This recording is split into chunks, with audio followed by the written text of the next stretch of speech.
Sean, Josh. This is episode 1 of the yet-to-be-named Pizza Show podcast. We're here for episode 1.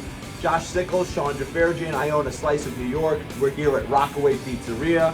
We've got a few pizzas in front of us, but the main thing that we want to talk about today is just a little bit of an introduction and what this whole podcast is going to be about. So, Josh, what do you think our whole podcast, if you were to explain a culmination of what it's going to be, how would you describe what we're going to be doing? It's going to be about hot dogs. This is a hot dog. No, I'm joking.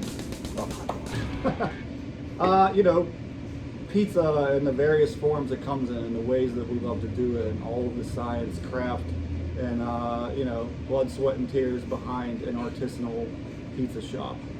And we're going to get some guests from other local pizza shops, and this is going to be it, man. We're going to get together. We're going to talk about awesome pizza, because who the hell doesn't like pizza? Yeah, and I think one of the things too that we'll start to dive into is, what makes good pizza, and I don't know if you agree with this statement, but for me, I feel like good pizza is not an opinion, though there is some opinion, but I think it is very quantifiable what makes a good pizza good pizza. What you like and what is good are two different things. I have some guilty pleasure pizzas that by all means are not good, but I personally enjoy eating them.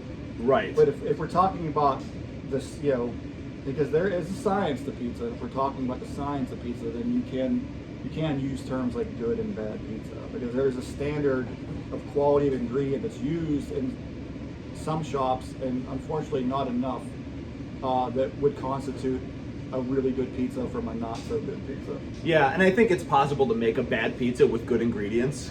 Yeah, that too. But I don't think you can make a good pizza with bad ingredients. No. So we'll dive into those types of things. But while we're here just for a short time today, we'll talk just a little bit about our backgrounds and how we got into the pizza business, maybe why we got into the pizza business. But more importantly too, I think in your case, where for me, once I saw the word Rockaway, I knew that your pizza was going to be legit New York pizza, but I think a lot of people don't know what that is. So maybe... Yeah, for people who don't know what my name means, a lot of people actually think it's something with music, because I'm a musician. If you look at the walls around here, I have a bunch of band pictures on the wall. But Rockaway is actually an area in East New York City that runs all the way down to Jersey. There's a Rockaway Beach, which is a song called Rockaway Beach by the Ramones that I love.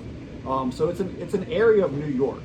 Rockaway, the far Rockaways. Yep. And strangely enough, out of all of the pizza places in the Rockaways in New York and Jersey, none of them are called Rockaway Pizzeria. And so I named my place Rockaway Pizzeria and got the copyright to it, so now I own that. And occasionally I get New Yorkers calling up trying to order a pie, and then they call back and say, oh shit, you live 7 hours away. Sorry, I'm not coming to get the pizza. That's awesome. And then how about just getting into the pizza business, originally? Like, what made you choose pizza as your path? I mean, man, I've always loved pizza. Like I said, I was a touring musician for all of my 20s and some of my early 30s. And then when, those things kind of ran their natural course, it was just a no-brainer, man. I had 2 dreams, and I already did one of them, and my second one was to own my own pizza shop. And so at that point, I made a 5-year goal that I would open my own spot, and 5 months later, I signed the lease. Wow. To the original Rockaway, which is next door to this building. That's cool. So you had a 5-year plan and did it in 5 months.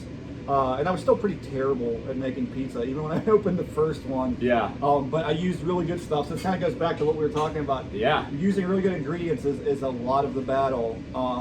But I still had a long way to go as an actual pizza, because I taught myself how to make pizza from YouTube.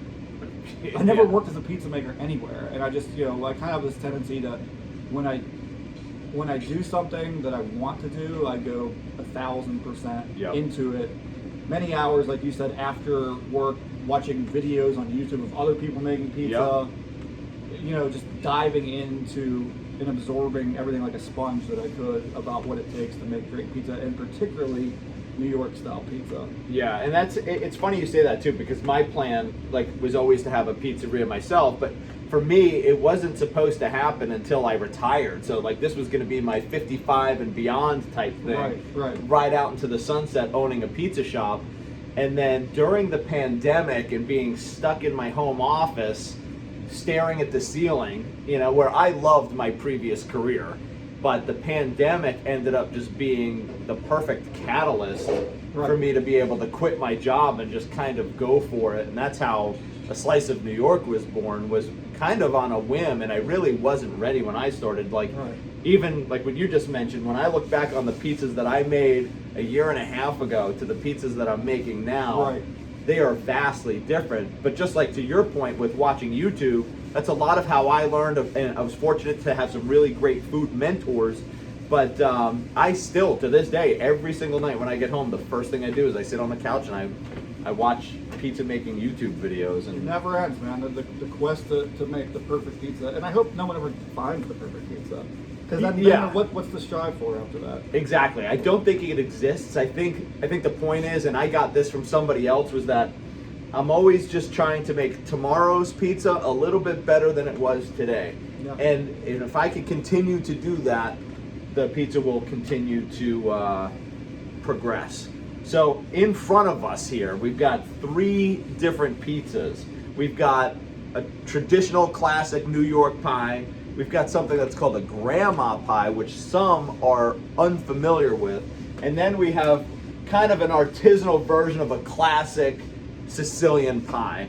And Josh likes to call this the Holy Trinity of New York pizza. The Holy Trinity of New York pizza. So why don't you explain a little bit about that? You have the classic slice pie, which kind of came rise in New York in the 1950s with the invention of the gas deck oven.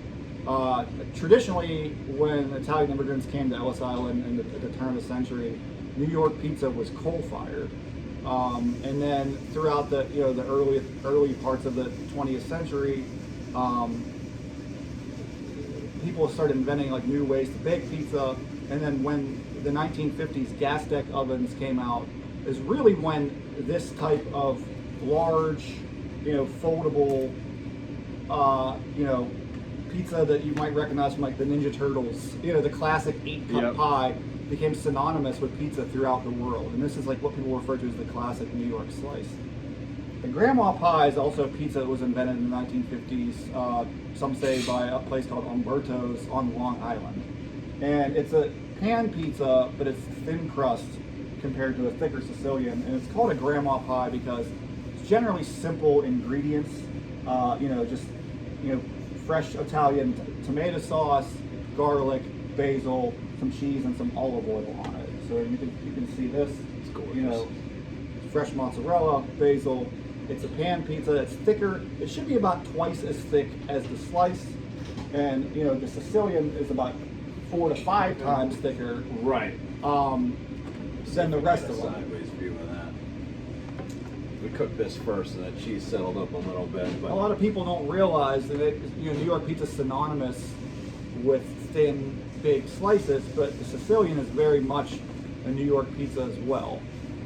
Very popular. Often people, when they go out, they'll get a slice and a square, they call it, And if you think about this particular type of pie too, almost think about, for the Pittsburghers that are watching this, when you think about how the Primanti sandwich was invented, that it was for people that were on the go.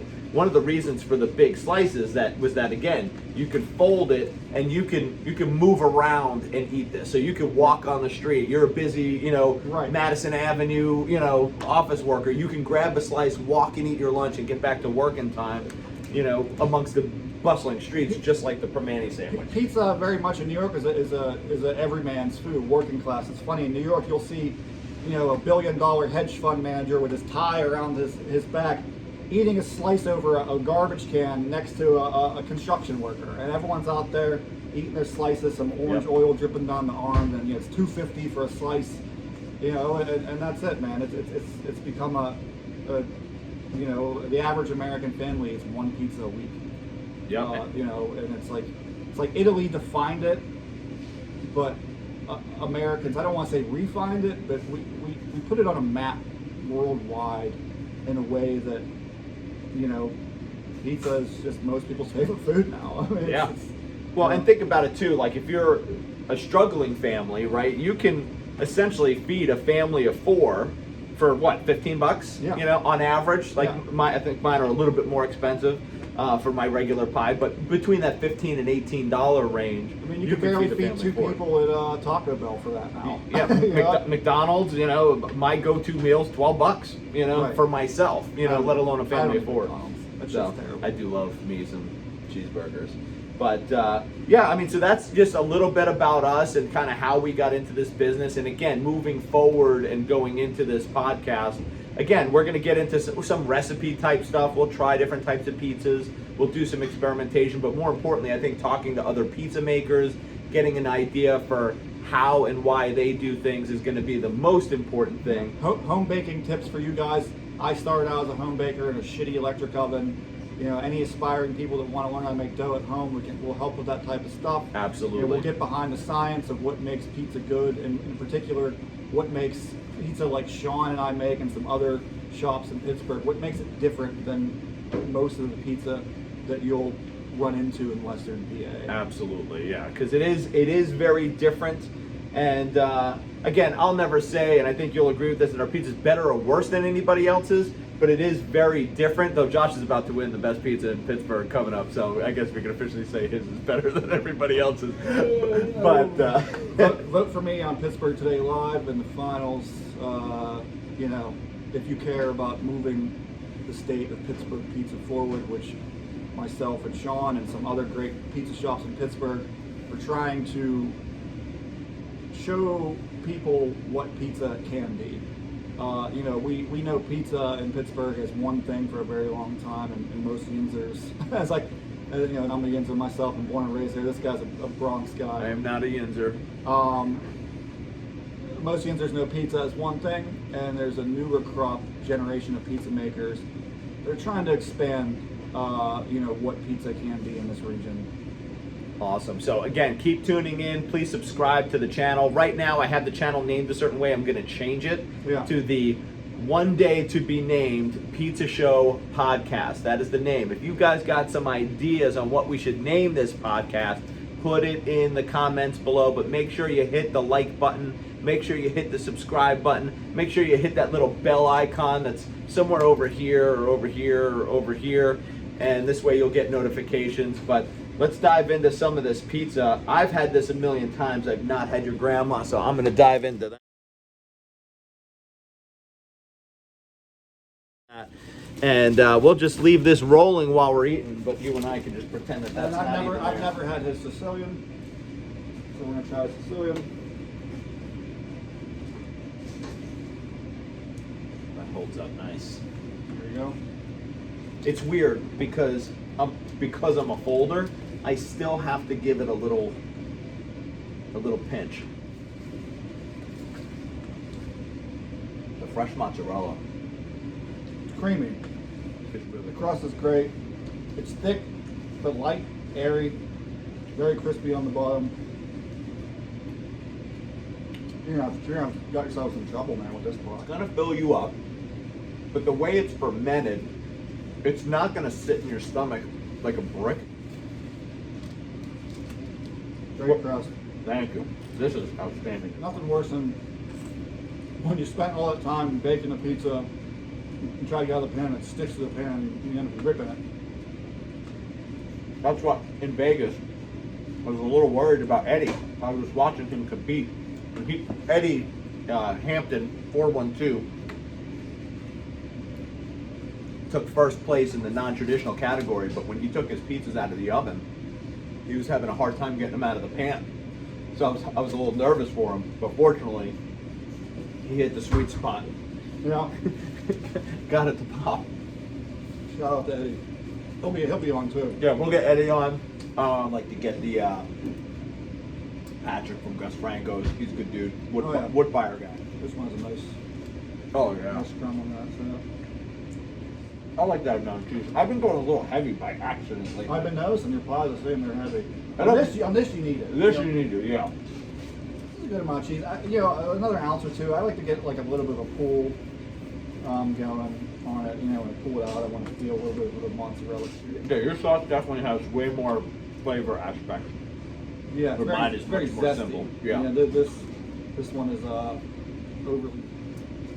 It'd be crazy. I tried tagging Portnoy in some of the KDKA stuff, just to try to like show him that like, hey, there's the new, because he went to all the old guard places. Yep. Like, didn't go to any. If he went to like Driftwood, Driftwood's fucking fantastic. I just had that for the first time. It's just too good. And then what I did was I bought some of their sourdough bread and I froze it. So I've been making sandwiches with their sourdough bread. Holy shit. Appreciate it. I thought you would just eat. Well, he's gonna crush all that pizza. Hey, you want a You want a slice? slice? Sure. You want pepperoni Sicilian or? Oh, Come on. Go ahead. Yeah, go ahead. Yeah, how about it? Thank you. You're welcome. Okay, we'll see you next time. Yep. Call Josh and let him know what you think of that pot, that slice after you eat it. Tell him how great it is.